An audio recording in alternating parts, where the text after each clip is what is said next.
Hello, good morning, everyone.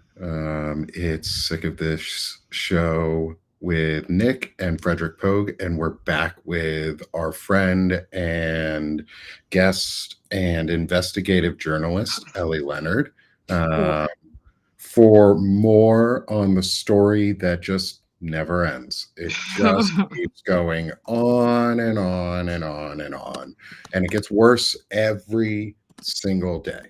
So we wanted to bring Ellie back on because news is coming at us really fast. Um, and we want to make sure everybody is up to date on what's going on, especially now that, Putin and Trump are trying to meet in Alaska and or Russia as Trump thinks of it. Um, and Maxwell is now coming out and saying Trump isn't involved in any way. Yeah, well, Um, surprise. Surprise, surprise. So here we are. Welcome to the show, everybody, today. We got Frederick Pogue here, and like I said, our special guest, Ellie Leonard. Welcome. Good morning. I look like I just woke up because I maybe just woke up. Hey, it's okay. I'm still on It's summer break. I've brought part of my breakfast because I'm willing to. I want to listen to There you Ellie go. Leonard talk about the Epstein files Okay. yeah, because this over is breakfast. this is really the Ellie show today. Oh, no pressure. No pressure No, for Ellie, but it's the Ellie show because she's amazing, and there's a lot of information that's coming out, and I think you're really helping ensure that it does come out for everybody. Um, Thank you. and so let's lead into that with what's since last week.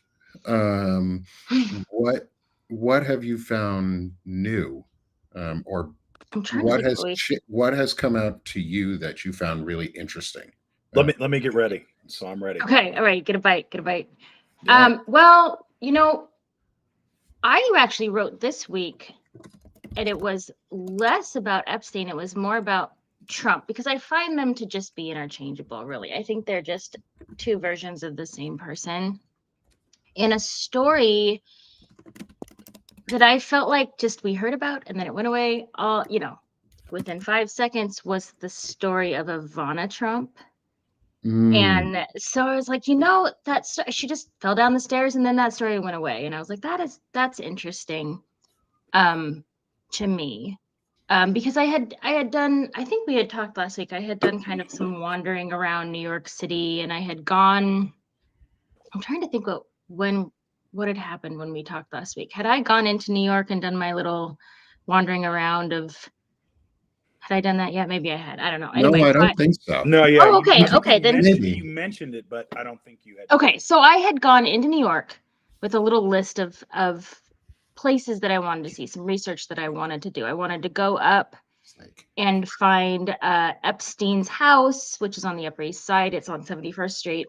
And that whole block is wild. And it has a lot to do with kind of the intersection of evil and billions of dollars because, Those seem to if go hand in hand. if it was just random, there's a lot of icky people who live in a very short stretch, right? So you have Epstein's mansion, which everybody says is so huge, and he said was 55,000 square feet. To me, when you look at it from the outside, it doesn't look bigger than the houses next to it. But I think there's a lot of it that's underground or maybe that goes backwards. But looking at it straight on, it's not, it's a mansion in New York City, right? It's a huge house, but it's not crazy. But it was built in the 30s, and it has these big oak doors, and it has this big knot doorknob. And I found it so symbolic that the doorknob looked like it was made of rope. I just felt like there was symbolism there, but it's such a creepy vibe, like that there's still a lot of darkness there. And I'm not a huge paranormal person, I'm not superstitious, but like when I was there, I was thinking, if I had all the money in the world, would I buy this house for research purposes? Would I want to wander through it? And I really wouldn't. Like, I wouldn't want to go inside. It just gave a very dark and uncomfortable feeling. And so I was walking around and I was looking at this house, and it has all these gargoyles staring down at you. And I was starting to walk away, and someone messaged me, and they go, "Do you know that Howard Lutnick lives next door?" I was like, "What? Howard Lutnick?" Interesting. I Googled, and sure enough, he owns the house directly next door. Mm. He bought it and turned it into apartments in, I think, 1998, which I found interesting because that was sort of like the heyday of Epstein. And a lot of these apartments, and we don't know this, there's no evidence of this, but a lot of the apartments have connections and have pathways between buildings. And the fact that he bought it and he turned it into apartments, and he bought it actually from Epstein, who didn't even really own his own house. It was one more thing that Leslie Wexner gave to him randomly and just took off, which is its own odd story why that all happened. So he has this what's it's something like a $50 million mansion that somebody just was like, here, I'm going to put your name on the title. Merry Christmas, whatever. So anyway, walked around there. Then I decided to go up kind of down by the United Nations, which is over on the east side on the water. Very disappointing building when there's no flags up. It just looks like a prison. Walk past that, and then there's an apartment down there on 66th Street that was also owned by Leslie Wexner. That was also sort of transferred over to the Epstein family. Mark Epstein, who is Jeffrey Epstein's brother, bought the building, but there's no bill of sale. There's no record of a bill of sale. So it Interesting. was said by word of mouth that he bought it, but there's no record of it. And it's not just that there's not a record that's public, like there's no record of it.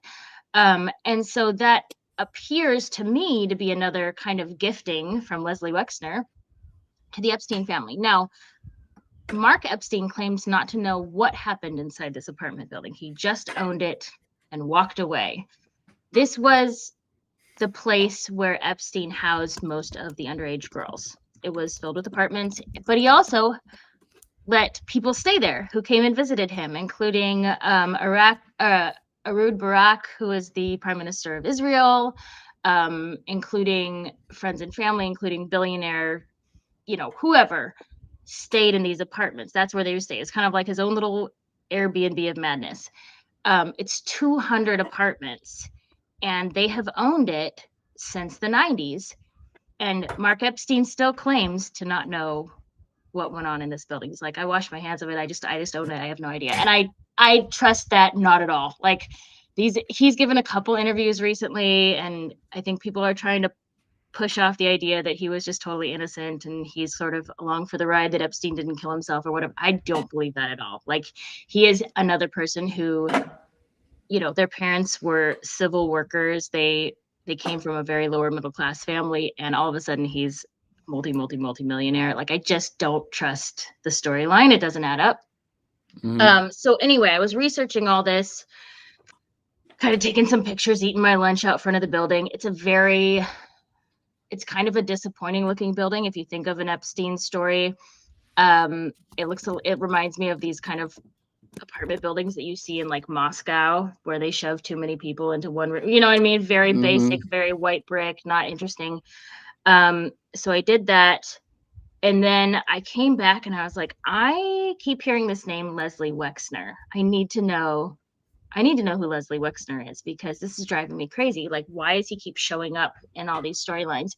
So I went home and I did some research on him, and he's a guy who's been a billionaire for a long time. He's kind of one of these older white billionaires he owned Victoria's Secret, which is, I always say, modeling is the common denominator. But he owned like Bath and Body Works. He just owned all these kind of subset companies like Abercrombie and Fitch, and like all these companies from companies. So he has money to burn. He has a compound in Ohio. He's from Ohio. And Epstein had a house on his compound in Ohio, which is where the farmer girls, if you know the story of the farmer girls from the 1990s, when they were some of the first women to come forward, Elise Maria Farmer was abused out in the compound in Ohio. She was supposed to be his like art muse, and she visited him, and that's where she was abused by both Maxwell and Epstein. Was on the compound. And they were the farmer girls were the ones where Epstein threatened their children in a hospital, right? Like he called, No, or is that a different set of that girls? was Vicky Ward. So it wasn't Okay. so Vicky Ward was the one who wrote the story potentially about the farmer girls, and then Oh, okay. Vanity Fair cut the story because Epstein showed up in the editor's office. But part of that That's not was suspicious. yeah, no, not at all. Nobody talks about that.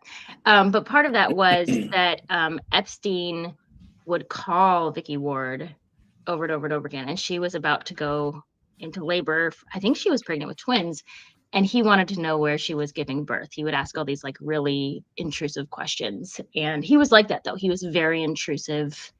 He wanted you to know a lot about him, and he wanted to know a lot about you. So. Yeah.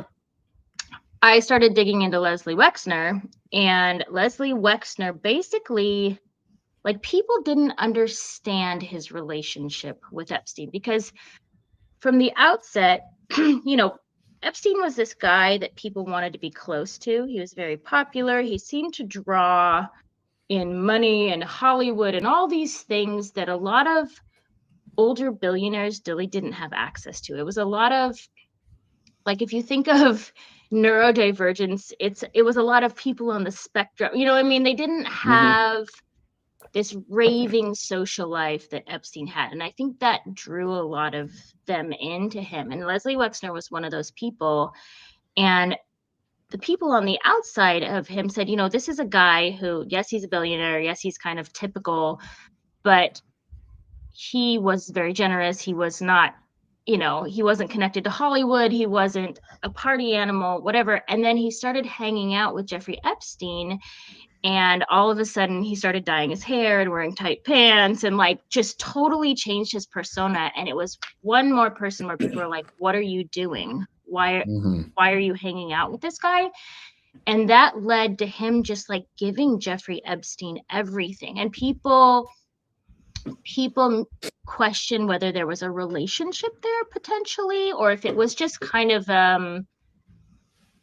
like a sycophant, kind of just Hmm. I want to be like you, I want to be in your presence, I want to be your best friend. Nobody really knows, but More Leslie of West, possibly of an obsession of personality. yeah, just because he wasn't a very popular person, right? He was kind of a Hmm. quieter guy. But Leslie Wexner had, he kind of bounced back and forth between New York and Ohio, and he would let Epstein stay in his house. And then he ended up like giving Epstein power of attorney of his finances. Interesting. He ended up putting him on the board of trustees of his like mother's foundation because he thought she was going to die because she was really sick. And then she got better.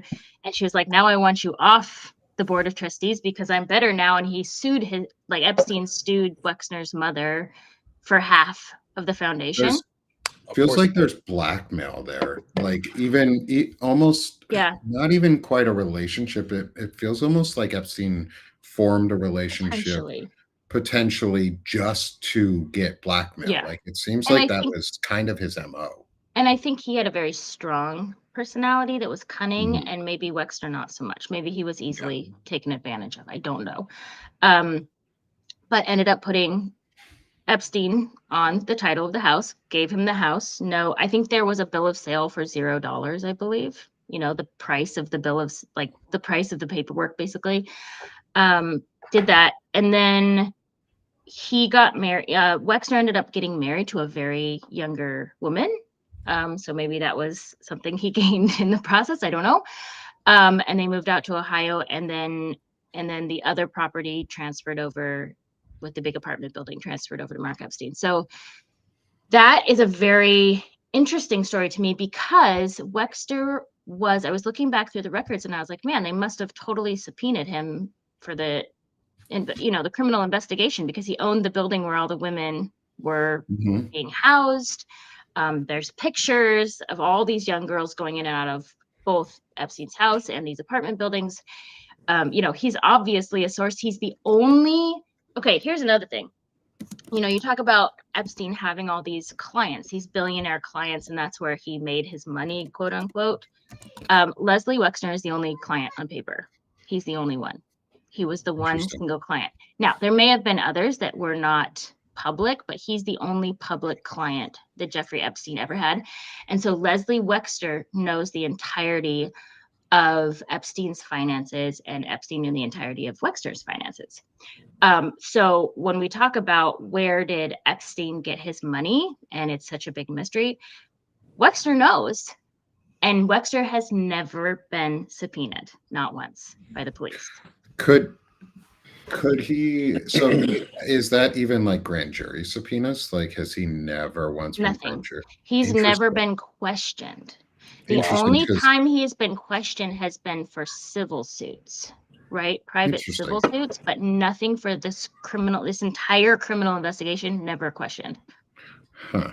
That seems wrong, and Yeah, it seems like there's does a it? huge gap there. Way Like, to undersell that. whoa! Like, I am not. I'm not in the criminal justice. I never Right. went through like that training, but something seems wrong there. Yeah, well, he is one of a very long list of people who are not I'm not questioned. a prosecutor, but that just seems like a missed opportunity. Yeah, somebody seems like they Right. just left a big old hole in that Right, story. he knows everything, but he's also 87 years old, right? Yeah. Like, the clock is ticking. And you Are there legal groups that could subpoena him? Like, do we have the power as citizens to possibly do a subpoena against him? Because it feels like if the government's not going to do it for us, we Right. kind of need to do it ourselves. Like you said, Right. he's on the clock, and his memory may not be what it used to be, but Right. we still need to know what he knows. But before he's it also goes. been married to his wife. I could get this wrong, but I feel like he's been married to her since 1993. So she's been Oh, around. she would too. know too then. Yeah.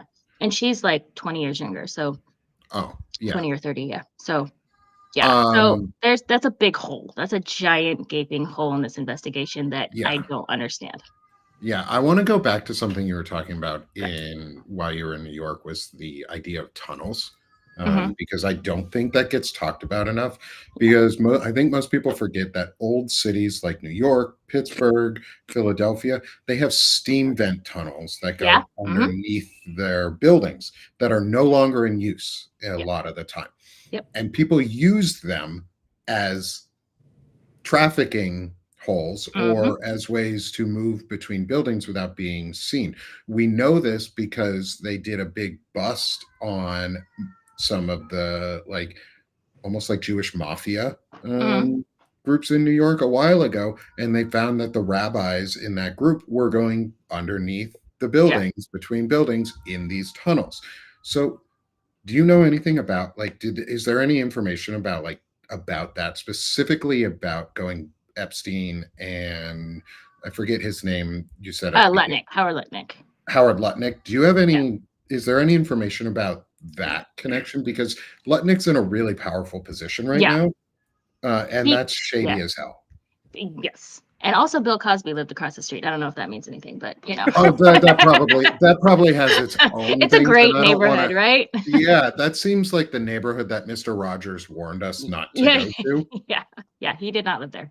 No, Mr. Rogers lived in Pittsburgh and was a good dude. He walked across Carnegie Mellon's campus every day. I actually recorded some audio and stuff for local rapper in the same studio that Mr. Rogers filmed in. So I got to be part of his neighborhood. Yeah. Which is super cool. There's no rabbit holes for anybody involved with PBS. It's a beautiful, lovely area. It is beautiful. Yeah. But this is not. So going back, this is definitely not PBS.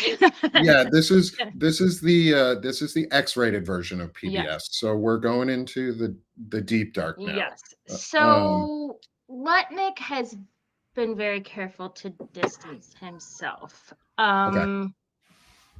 Again, going back to some of these, like the Black Book and the flight logs, there are gaping holes about who he was involved with, who he knew. Lutnick has been very careful about that. But again, no records of money exchanging hands for moving into these buildings. As far as tunnels, I haven't heard anything specifically about that building, but that is very true. You will go down even in these really nice neighborhoods with, you know, you think of like the New York brownstones and everything, you'll have an apartment that's looks like an apartment from the outside, but it's actually a steam vent for the subway. And Mhm. it's kind of a bummer because it's like, I would like to live there. You can turn that into a steam vent. They have that, and then they have, depending on the age of the apartment, and most of them are very, very old, you'll see when you go by the front door, you'll see a door under the stairs, right? You have the stairs that lead up to these massive, beautiful front doors, and then you have a door that's underneath the stairs that's sort of lowered, you know, a few steps under the ground. And that is the servants' entrance. And, you know, at one time, depending on the age of the building, there was slavery, and then they kind of moved it and called it, you know, servitude. And it was the people who were not allowed to go through the front doors, right? You know, it was a class system. And so there is potentially interchangeable entrances, you know, because before I knew this was Howard Lutnick's building, I was like, oh, look, the entrance for his servants' quarters for the building next door. I was like, is that Jeffrey Epstein's? Because they're right connected to Jeffrey Epstein's house. And I was just thinking, like, which one goes to his house? So they're all very connected. I don't know how well they connect underground. I really would love to just like knock on the door and say, hey, can I come take a little walk around in your apartment? But I don't think I'm that kind of person. I'm not super confrontational. I would rather just go see, research, go home, write about it. So I do know there's some kind of tunnels. I don't know specifically between those two buildings.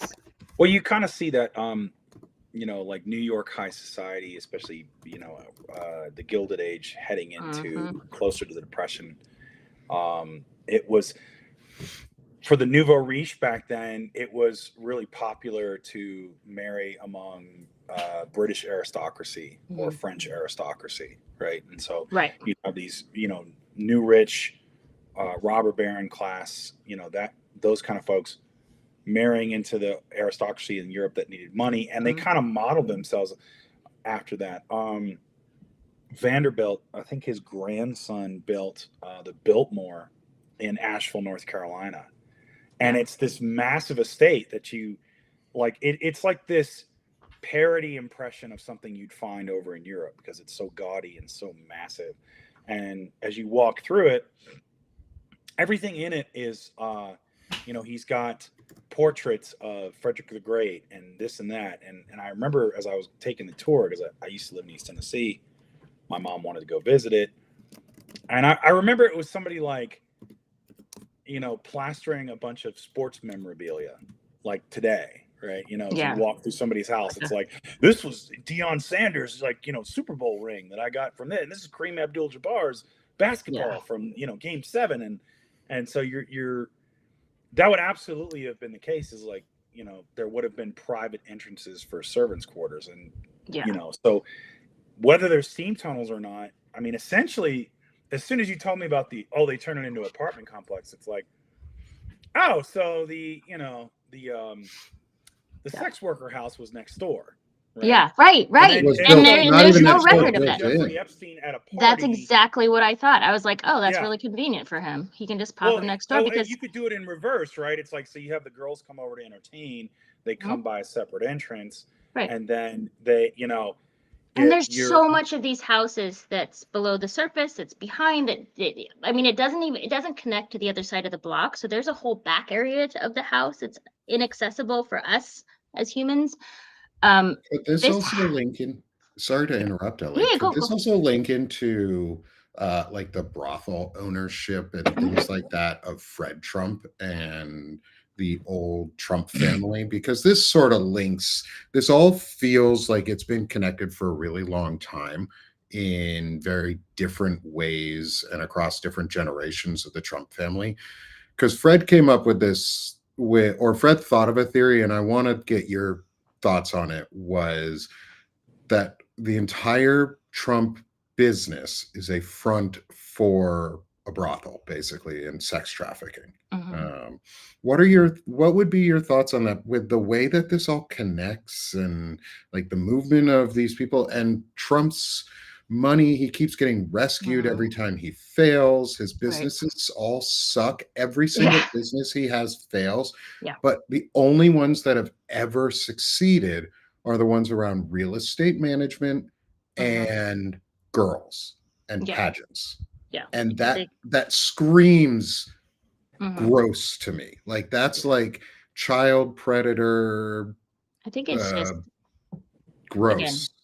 I've said this my whole life, is when you hit a point financially, money and power, Mhm. you cease to be human, basically, right? Yeah.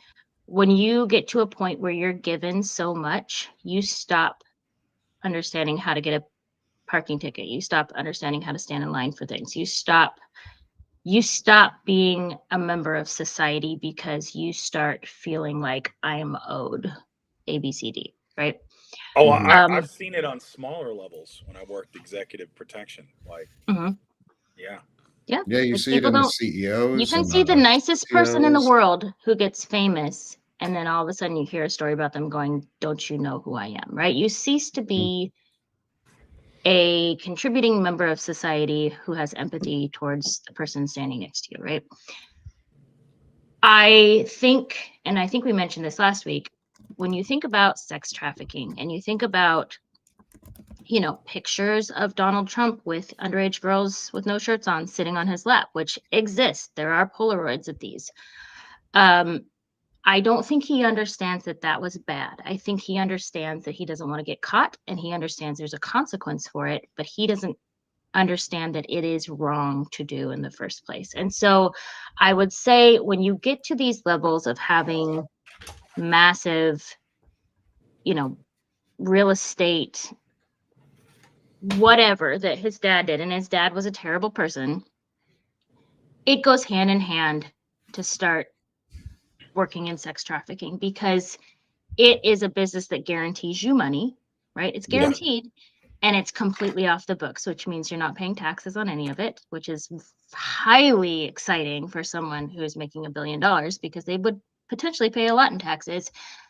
And so that doesn't surprise me. I haven't delved into that, but that wouldn't surprise me that that was the case. The only thing that would counter that, well, this is just a thing that I found interesting this week, and it's just kind of a psychology behind it, is, when you think of Trump and you think of his real estate, he has a reputation for not wanting poor people in his apartments and not wanting people Yeah. of color in his apartments, right? And that was the same with his father.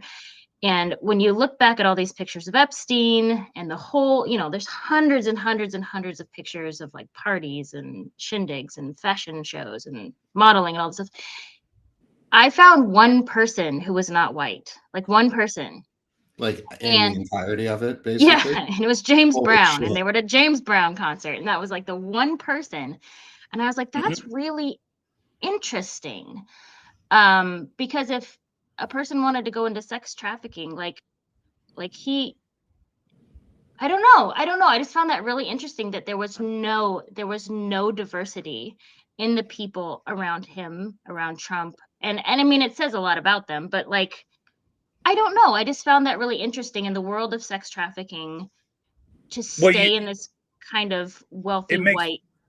it makes perfect sense because if you look at the time and place that he's operating in, you're not going to run into a lot of people of color that Mhm. have a lot of money that are Right. in that circle, right? That Right. consider themselves either old New York money or this. I mean, You're Cosby talking. was right across the street. I think Missed Cosby Yeah, would be opportunity. but one of the only. I think Right. Cosby's like that exception to that rule. But I don't think but he was even involved. I just I don't think think I think he was a racist guy. I was Yeah. on a live with Larissa Reinhardt, and she brought up a good point, and this is like delving into the psychology of sort of white supremacy. Hmm. Is if Donald Trump was having affairs or having sex trafficking women of color, MAGA wouldn't be as upset about it Right. because the reason being is like that, those they consider those people not human or lesser than, Hmm. right? But I don't know. when it's white women, especially young white women, right? It's not that they care more about them as people. White women are historically reserved for, in white supremacy, as bearing children and as being wives and being submissive to their husbands, right? What you've done by turning them into prostitutes is you've taken that away, that virginity, that sort of purity of the white womanhood, away from other white men. You rob them of that. And so, like, the twisted psychology of them is like, you can do that to women of color, you can't do that to white women, right? And that's why they're furious about it. But then the clientele, that's what they want. But again, they might go after, but you're talking like Slavic women, or you're talking Eastern European women. You're talking, there's that little bit of exotic thing, and they're not quite, they're white, but they're not white. Yes. They're not wasp white. They're Which a is little funny because bit, the Slavic women are more white. A little bit different. And so you're not going to see people of color in this. You're not going to see, like, because they're not afforded the same entry into those social, like, entertainers are fine, right? But you're still not in the club. You're still not, you know, you might be. Well, and it's interesting because a lot of these girls, especially the ones that weren't pulled, you know, from overseas, were very poor. They were in foster homes. They were, they didn't have supervision, right? They didn't have money. They may not have had a stable means of eating 3 meals a day. And so to only pull white girls from that group is interesting, because there's a lot of people of color in that group, right? There's just statistically a lot of people. And so it's just, but I think it's that appeal to the older white billionaire, you know, it's a fantasy. It's a niche. If you look at it, is a niche service and product for a niche clientele. And I'm not trying to dehumanize these poor girls and what they went through, but it's twofold, right? It's, you know, and for Donald Trump, this is something that he would absolutely want, where it's like, I get to have all the deviant sex I want, plus I'm making money, right? And like, to your point, it's like, it's not taxed. You're getting into elite-ish circles. You're held at arm's distance, right? Because, you know, I find it interesting where it's the same thing with, you know, Epstein's brother. Oh, I didn't know anything about this. It's like, okay, I've been in business. I've been an entrepreneur. Everything down to the penny is laid out. What you're going to do, how you're going to get a return on investment, what you're selling, why you're selling it, you know, what's the, you know, 5-year projections, X, Y, and Z. At the bare minimum, you may not know everything, but you know what I do in business, right? There's no. So what's telling to me is there's no record. Everything is a gift. So that's not business sense. That's, I don't want people to know this. I don't want them to find this out. So I'm going to do it this way. I have 2 theories about this. The first is, and this is just me with this theory, I have not heard this anywhere else. I don't think Epstein actually had a lot of money. I think everything was an IOU, because people thought he had money. So he would make donations to places, but he would never actually pay them, right? He would be given things all the time. Everything was a gift. His planes were gifts. You know, his house was a gift. People assumed he was a billionaire and he was close to greatness, but there was no record of his finances. I don't think he was a billionaire. I think it was all an act, because it's like the idea of him going to the Dalton School and being a math and physics teacher without any college degree. Like, everything was very catch me if you can, right? He was cosplaying all these things and he was really good at it. He was a really good actor, but he gained money from pretending to already have money. And he I don't think he was a billionaire at all. I think it was here's a question on that. Sure. Do you think Epstein was a front for Maxwell's family? I think she funded him. That was a very interesting situation, because when her father died, when he was discovered floating in the Atlantic, which is its whole other, you know, ball of wax. Suspicious. Yeah, he got his money in publishing, right? He owned a Mhm. lot, like the Mirror. He owned, some British offshoots of Macmillan and like these big publishers. He had defrauded all the people working for him who were on a pension. He had pulled money from people's pensions upwards of $500 million, Of course he and did. they didn't realize that till the end. Um, Fucking assholes. right.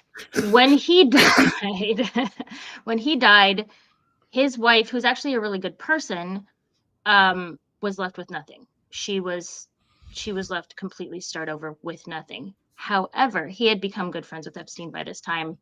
They said that when Robert Maxwell died, he didn't have a penny to his name because he owed all these people back and there was in deep debt.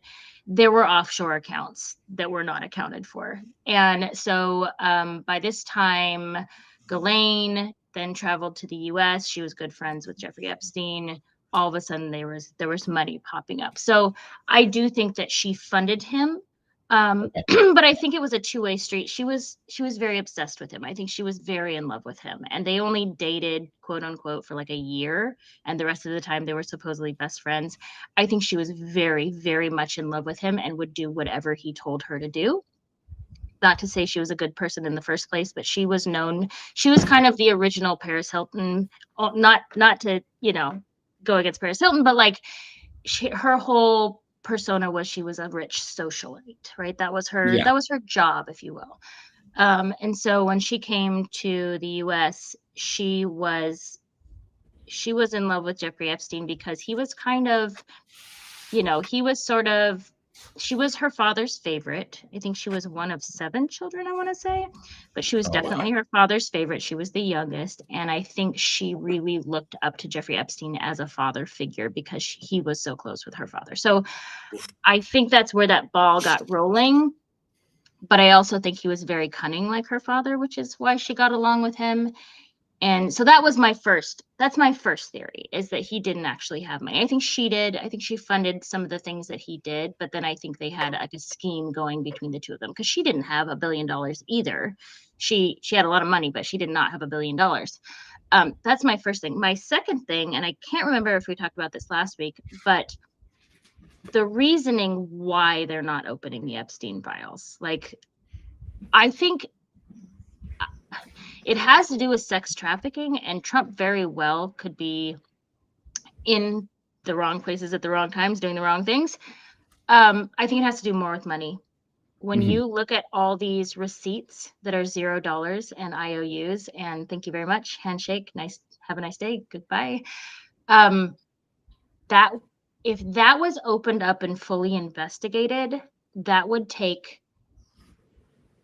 bring down New York City, right? Like, I mean, at least New York City, um, as far I as the think it would financial bring a sector. lot more down I than that. do. Oh I yeah, do. I think it would move over to Washington. I think it would do, potentially London. some Hollywood, but like New York is fully funded by these donors, these Mhm. massive billionaire donors. And I think most of that money was probably corrupt.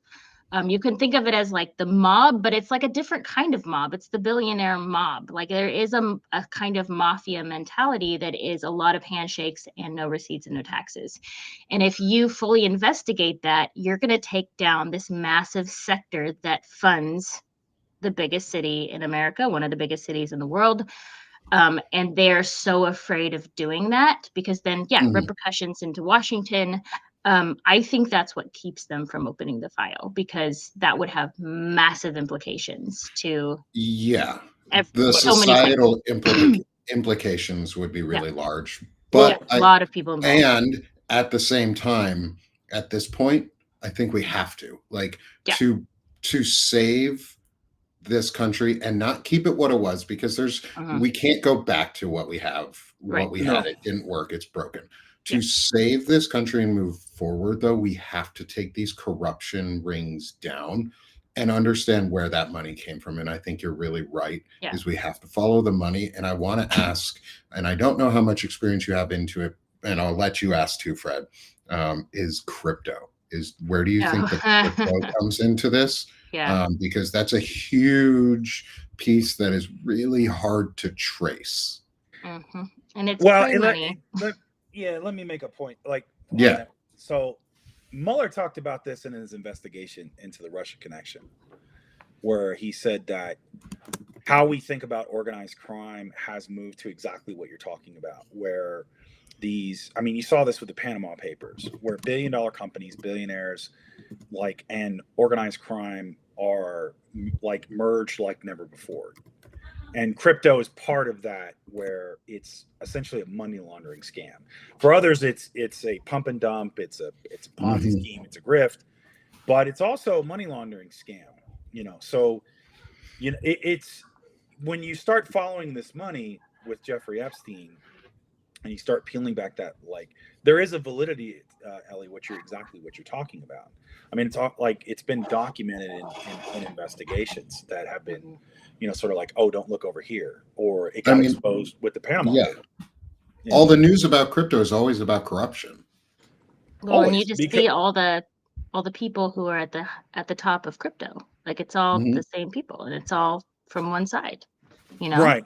And where are they going in the end? They're all going to jail. They're all fraudsters. Like, it all leads back into... It's this kind of progression of fake money too, right? Like, we started out with actual real paper money coins back in the day, and then we moved over to money on paper, and now we're moving over to pretend money, right? Yep. And when something's pretend, you can make it worth as much as you want, or as little as you want. You can say you have as much as you want, because it doesn't actually exist. It's not a real thing. And when you have the president of the United States promoting his own crypto from the Oval Office, I do not understand how that's legal. I don't understand it. It's not. That's the thing, is it's not, as the Hatch Act doesn't exist. Are we not supposed to have businesses as a leader of the government it crosses a line? Supposed to be protecting the U.S. dollar? Aren't you supposed to be protecting the interests of the United States? You can't faithfully uphold isn't his face on the crypto? Doesn't he have his own crypto? Yeah, it's the crypto's tag is DJT, just like his freaking business for Truth Social. It's DJT on the stock market. Like, well, it's all DJT. It's all about him. It's all about point Trump. Before, and this is kind of interesting with Epstein, and I think where you're right is he was kind of faking the funk, Ellie.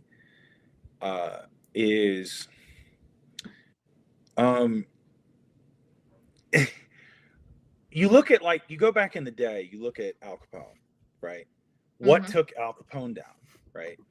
He flaunted what he did, and he flaunted the money he made from organized crime. He thought he was untouchable. Charles Luciano lived very differently in New York, right? He was, he had a modest home.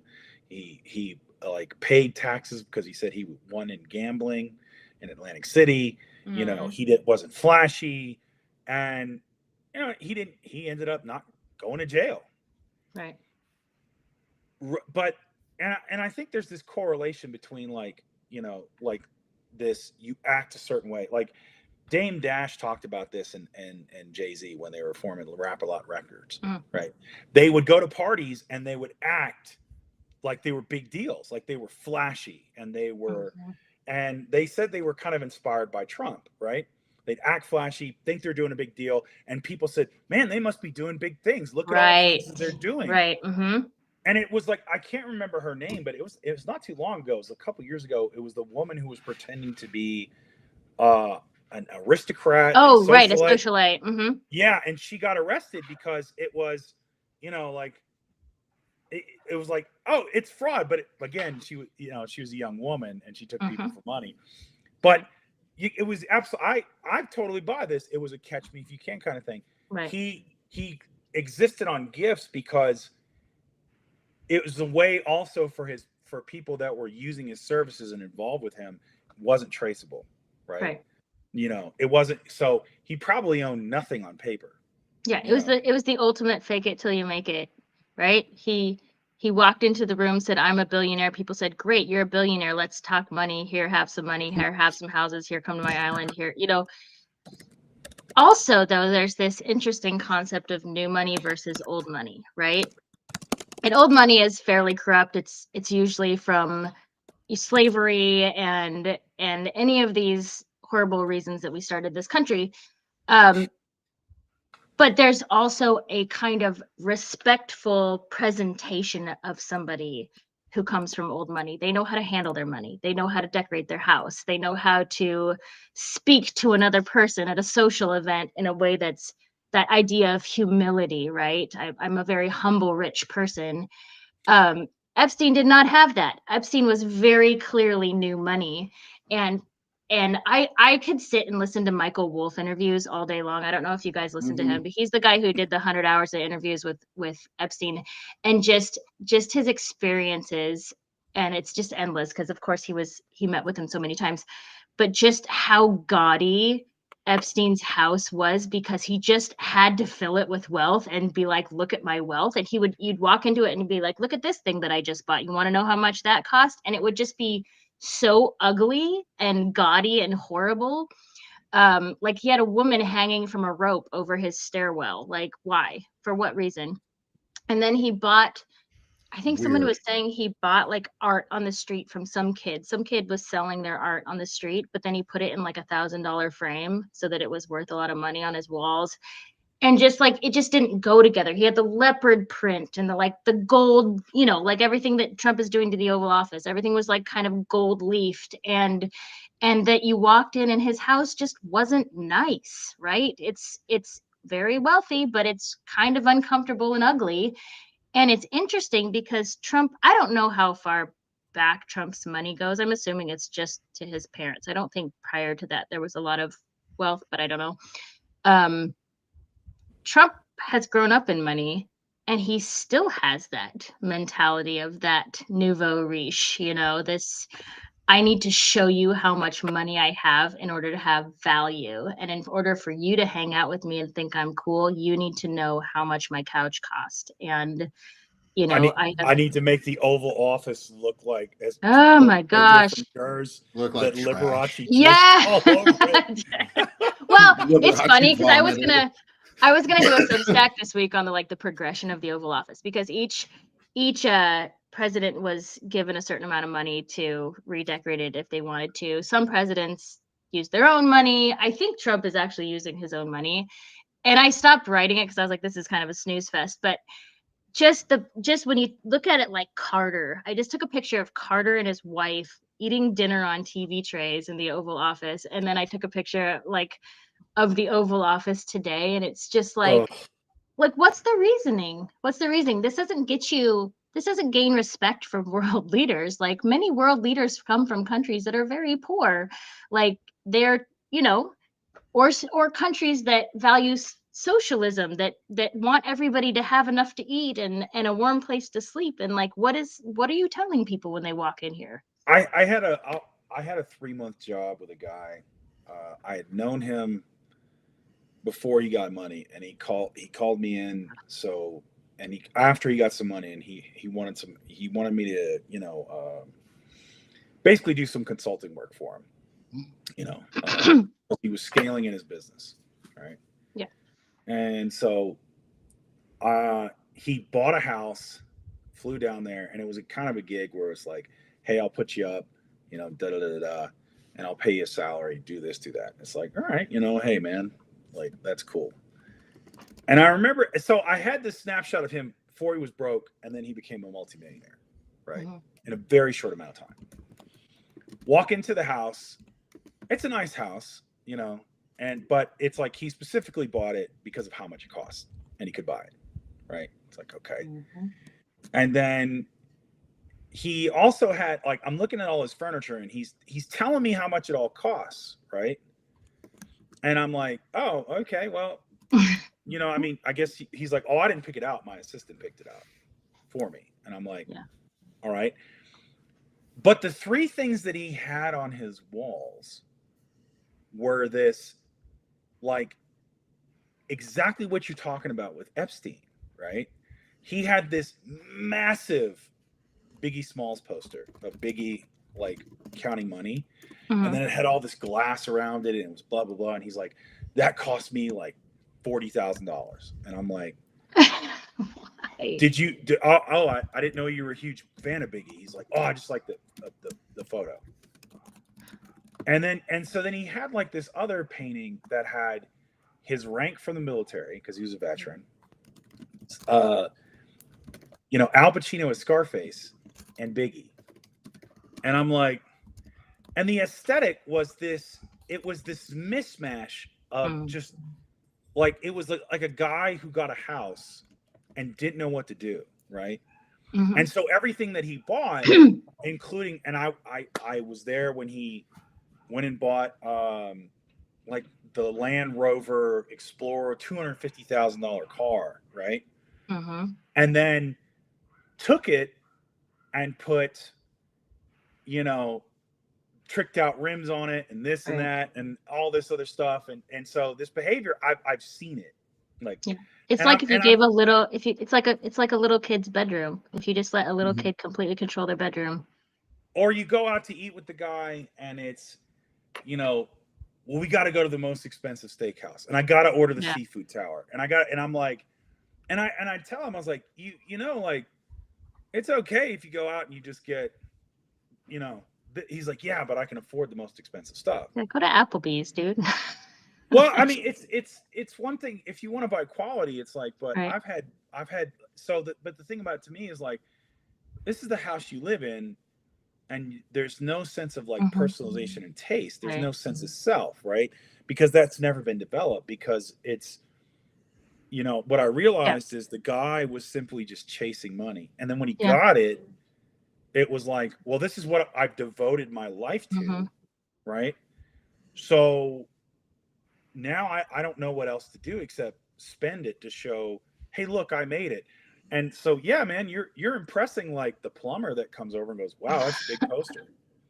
Right. Who But who cares? cares? You know, Right. it's It's that idea that statistically people who win the lottery go bankrupt, right? mhm. Because if you don't know how to handle, like, I mean, I think about that too. Like, I don't have money. Like, I have never really had money my whole life. Like, right before I logged on here, I got a note. There's like, your bank account is below $0. Please transfer money. You know what I mean? Like, that's pretty typical. But it's that idea of when you get a big paycheck, it's kind of like you have this like gut fear because you're just like, I don't want this to go away. And I don't know, I feel like you lose the fear when you're given a bunch of money, you lose the fear and you just spend it like it's never going to go anywhere. And when you talk to actual people who've been billionaires their whole life or generationally or whatever, they don't generally, not a lot of people, you'll find out that people are very wealthy and you'll be like, man, I never knew they were wealthy because they live in a normal house and drive a normal car. And that's Yep. because they know how to live with money. Mhm. They don't spend it like it's going out of style. And so for everybody watching this right now, Ellie Leonard on Venmo, send her $1. You know, Send me $1. Buy her a send her coffee. buy her coffee, send her at least $1 because No, here's my goal. This has always been my goal because I I don't want you to get an overdraft fee, Ellie. We need you to take no, an Yeah, additional. that I've shit's got 24 expensive. hours. No, I always think about this because I'm an overthinker. I think 10 years ahead about everything. That's just how I've always been. I'm a planner and I can't focus on today ever. I think about what would I do if I was wealthy? Like what would I do? How would I not be changed? Because I have friends who have been changed by money, and it's really sad for me. They're still good friends, still good people, but like definitely changed them and their priorities and what they think they're owed in life and how they treat people.